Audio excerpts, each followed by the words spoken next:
नमस्कार, आपण पाहत आहात अशोक वार्ता न्यूज लाईन मराठी।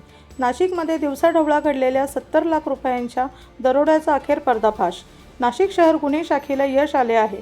या प्रकरणात महिलेसह 4 आरोपींना अटक करण्यात आली असून पोलिसांनी 82,10,000 रुपयांचा मुद्देमाल जप्त केला आहे। ही घटना 8 जुलै 2026 रोजी पंचवटी परिसरातील दिंडोरी रोडवरील घडली। सरकारी लाल निळे दिवे लावलेल्या इनोव्हा कारमधून आलेल्या 2 पुरुष आणि एका महिलेने स्वतःला पोलीस अधिकारी असल्याचे सांगितले। त्यांनी तक्रारदाराला बंदुकीचा धाक दाखवत गाडीत बसवले आणि त्यांच्याकडील 70 लाख रुपये रोख व मोबाईल फोन लुटला। त्यानंतर जीवे मारण्याची धमकी देत आरोपी फरार झाले।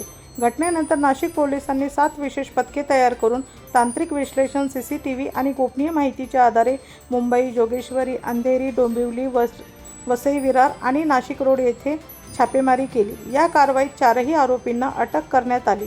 आरोपींकडून 55,10,000 रुपये रोख, सरकारी दिवे लावलेली इनोव्हा कार आणि बनावट सरकारी ओळखपत्रे, रेल्वे पास, विविध सरकारी विभागांचे बनावट शिक्के आणि शस्त्रे जप्त करण्यात आली आहेत।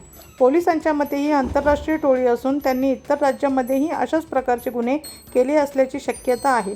त्यामुळे या प्रकरणाचा तपास अधिक वेगाने सुरू आहे।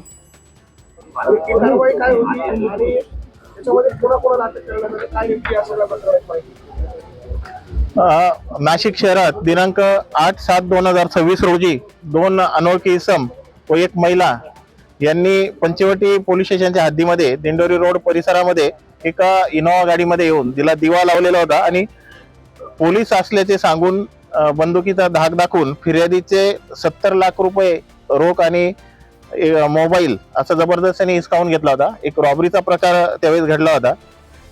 तर त्याच वेळेस फिर्यादीस ठार मारण्याची धमकी व शिवीगाळ वगैरे करण्यात आली होती। तर फिर्यादीनुसार पंचवटी पोलीस स्टेशनमध्ये गुन्हा रजिस्टर नंबर 375/2026, BNS कलम 140(3), 309(4), 318(4), 352, 351, 2(3), 3(5) आणि आर्म्स ऍक्ट 325 प्रमाणे हा गुन्हा दाखल झाला होता। अतिशय संवेदनशील आणि गंभीर स्वरूपाचा हा गुन्हा होता की बंदुकीचा धाक दाखवून आणि फिर्यादीस लुटण्यात आलं होतं। तर माननीय पोलीस आयुक्त श्री संदीप कर्णिक साहेब यांनी तत्काळ गुन्हे शाखेला या गुन्ह्याच्या तपासाचे आदेश दिले। त्या सहाय्यक पोलीस आयुक्त श्री संदीप मिटके, गुन्हे शाखेचे DCP श्री किरण चव्हाण यांच्या आदेशानुसार युनिट 1 चे श्री PI श्री अंचल मुदगल व त्यांची team PSI Shri Chetan Shrivant, PSI Shri Dattatray Pote, Ramesh Shaikh या सर्वांनी टेक्निकल ॲनालिसिस, आपलं ह्युमन इंटेलिजन्स आणि गोपनीय माहिती यांच्या आधारे ॲनालिसिस करून आणि धागेदोरे संपूर्ण एकत्र करून सर्कमस्टॅन्शियल एव्हिडन्सेस याच्या आधारे आणि याची पुराव्याची गुन्ह्याची साखळी जोडून एक आरोपी नाशिक रोड रेल्वे स्टेशन येथे येणार असल्याची माहिती मिळाल्यानुसार गोपनीय ही माहिती मिळाली आणि हा आरोपी मुंबईला परत गेल्याची खात्री मिळाल्याने जोगेश्वरी, अंधेरी, डोंबिवली आणि वसई विरार परिसरातून 3 आरोपींचा शोध घेण्यात आला। त्यानंतर आरोपी स्थलांतर करीत असल्याने पथके त्यांचा मागोवा घेण्यात येत होती। तर असे एकूण आपण 4 आरोपींना आपण अटक केलेली आहे। याच्यामध्ये उमाशंकर प्रेमशंकर वर्मा वय 40, राहणार रामनगर, आजमगढ़, उत्तर प्रदेश। सुजित कुमार राजेश किशोर दुबे वय 32, राहणार मोतीनगर, सिंदरी, जिल्हा धनबाद, झारखंड। निलेश अशोक पक्का वय 27, महाकाली मंदिर समोर, नागे बंदर, वसई। आणि एक महिला संगीता हंसराज आहिरे, राहणार कोणार्क नगर, नाशिक, मूळची ही जळगावची आहे। अशा 4 आरोपींना आपण अटक केली आहे। आरोपींकडून 55,10,000 रुपये एकूण रोख रक्कम, त्यात गुन्ह्यात वापरलेली सरकारी दिवा असलेली इनोव्हा कार, रिव्हॉल्वर सदृश्य एक शस्त्र आणि MP5 रायफल सदृश्य एक शस्त्र। जे MP5 म्हणजे अतिशय सोफिस्टिकेटेड ही रायफल आहे, त्याचीच ही प्रतिकृती बनवून अशी रायफल जे फिर्यादींना किंवा इतरांना घाबरवण्यासाठी करण्यात येत होतं।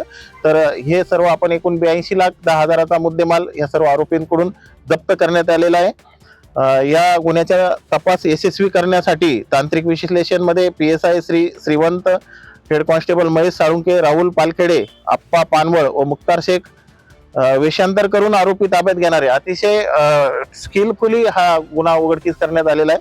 त्यात हे वेषांतर करून ताब्यात घेणारे PSI श्री पोटे, पोलीस हवालदार विशाल काटे, प्रशांत मरकड, मिलिंद सिंग परदेशी, उत्तम पवार, पोलीस अंमलदार राम बर्डे, गोरक्ष साबळे, सुनील भोसले, महिला पोलीस अंमलदार अनुजा येवले आणि चालक पोलीस हवालदार सुखराम पवार आणि मुश्रीफ शेख यांनी हे वेषांतर करून आरोपींचा शोध घेण्यास मदत केलेली आहे.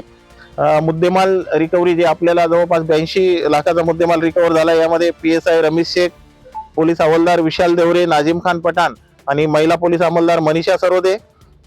सायबर जे महत्वाचं तपास पथक होतं यामध्ये API श्री विश्वास चव्हाणके, समीर चंद्रमोरे, दीपक दिवटे, धनंजय शिंदे, कैलास चव्हाण. गोपनीय माहिती इंटेलिजन्स जे पथक होतं योगीराज गायकवाड, अमोल कोष्टी, शर्मिला कोकणी आणि लीला सुकटे. रेकी करणारं पथक होतं प्रवीण वाघमारे, मनोज डोंगरे, देविदास ठाकरे, रमेश कोळी, रवींद्र आढाव, प्रदीप मजदे, समाधान पवार आणि QRTचे जे PSI चव्हाण आणि त्यांची संपूर्ण टीम या सर्वांची उल्लेखनीय कामगिरीमुळे आणि कार्यवाहीमुळे एकंदरीत संपूर्ण कोऑर्डिनेशनमुळे हा अतिशय महत्वाचा, संवेदनशील आणि गंभीर गुन्हा हा उघडकीस आणण्यात आलेला आहे.